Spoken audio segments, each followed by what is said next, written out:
இந்த சூனியக்காரி, கட்டப்பை கருப்பி, ஒரு வீடியோலயே உட்காந்து இவ்ளோ பேசுறான்னா, அப்ப தனிப்பட்ட முறையில அந்த சுக்கா கிழவன்ட்ட என்னென்ன பேசி எப்டி எப்டியெல்லாம் பண்ணியிருப்பா?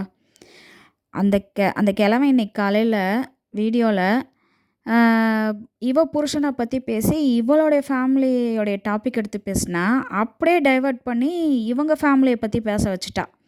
பர்த்டேக்கு கூப்பிடல, காசு தான் முக்கியம் உன் பையனுக்கு. இத்தன நாளா பொண்டாட்டி சரியில்லன்னு சொல்லிட்டு இருந்தா, இப்ப பையன சரியில்லன்னு சொல்றதுக்கு ஆரம்பிச்சுட்டா. நேத்திருந்து அவன் காசுக்கு ஆசைப்பட்டவன். அவன் காசுக்காக யார வேணாலும் கூட வச்சுக்குவான் அப்படின்னு சொல்லிட்டு இருக்கா. அப்பா அவனுடைய அப்பா, அம்மா சம்பாரிச்சு குடுக்குறாங்க. அந்த பையன் வச்சுக்கிறான்.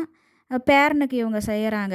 இவளுக்கு எங்க வந்துச்சு? தெருவுல கிடந்த நாயி, தெருவுல பொறுக்கிட்டு இருந்த நாயி, இந்த கட்டப்பை கருப்பி, கழுத மூஞ்சிக்காரி, இவ வந்து அவங்க குடும்பத்த பத்தி பேசிட்டு, இவளுக்கு தான் ஏதோ பெரிய அக்கறை இருக்கிற மாதிரியும், அப்படின்னு இவ தான் எல்லாத்தையும் தூக்கி நிறுத்துற மாதிரியும் பேசிட்டு உட்காந்துட்டு இருக்கிறா. தெரு பொறுக்கி. இவளுக்கு யார் இந்த ரைட்ஸ் குடுத்து இப்படி பண்ணிட்டு இருக்கிறதுன்னா, அந்த கிழவன். அந்த பூம் பூம் மாடு மாரி தலையாட்டிட்டே உட்காந்துட்டு இருக்கிறான் பாரு, அவ சொல்றதுக்கெல்லாம். கரெக்ட்டு. நான் யோசிக்கல. நீ தான் என் கண்ண திறந்து வச்ச, அப்படின்னு சொல்லிட்டு உட்காந்துருக்கிறான். பொறுக்கி.